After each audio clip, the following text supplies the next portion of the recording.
I enjoyed your story. Well, that was something. You won't find that ever happening where from 8 miles up, 2 airplanes absolutely straight down. And we were going like a bat out of hell. I could imagine. With me now is Tony LeVier, and he told us quite a few interesting stories tonight. And Tony, you've been flying since you've been 15 years old. Yes. Tell us a little bit about that, why you got started in flying. Well, I'd always shown an interest in flying, and my first attempt to fly, I was cool and didn't buy a ticket and fly. The airplanes didn't look safe.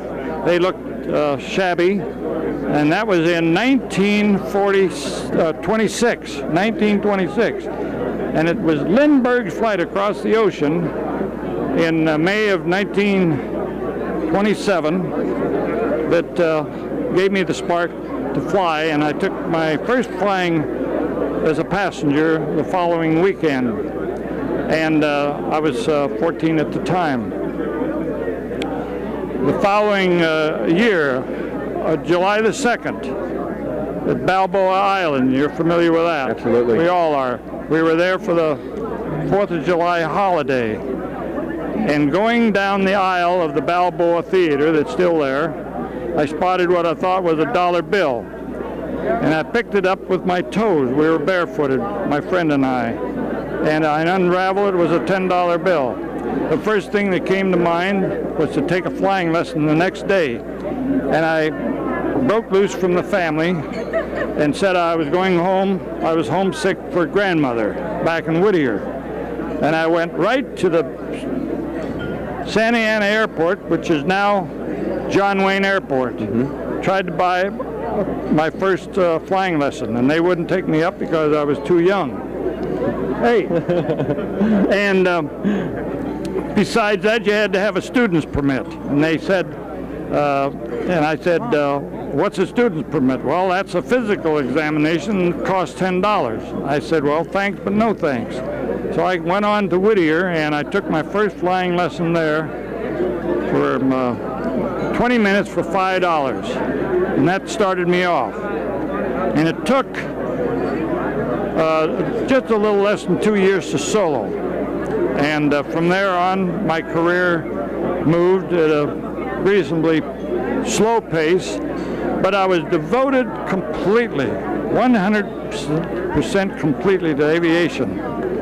I could think of nothing else, and I think that's the one thing that carried me through all these years. And I also had a very supportive family. My mother and father was very supportive, and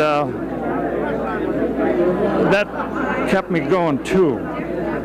And I just fell into one good thing after another. I was helped all the way. I have to give all these people, many, many people, credit for helping me. And the flying that the instructors, I had 6 instructors before I soloed, being an airport brat, the grease monkey. Working your way through. Yeah, the what do you call it? The gopher. Did everything.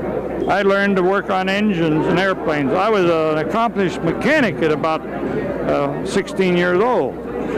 And actually my first job was at the Whittier Airways Company at the Los Angeles Seaside Airport out by Whittier. And I was a night watchman and also mechanic, did everything. $100 a month, 80 hours in flying and 20 hours for living, $20 for living. And you think we've had hard times. They were hard, but we accepted it. But with your drive, your dedication, and just driving, because that's what you wanted to do, you just... I did. You went for it. Yeah. That's good. I never dreamed of being a test pilot. Never. I wanted to be an airmail pilot, then an airline pilot, and I'll be damned, I couldn't pass their physical examination. And it was all, of course, the physical examination at that time, in my case, was invalid. It wasn't a good test at all. And years later, they changed it from what they call the Schneider test, a heart examination, to what we now know as an EKG, electrocardiogram. Hell, I passed those like nobody's business. And I fell into being a test pilot and you know the rest. Sure. Well, Tony, congratulations on all your accomplishments, and thank you for spending some time with us. Thank you. Thank you. Well, we better hit the deck.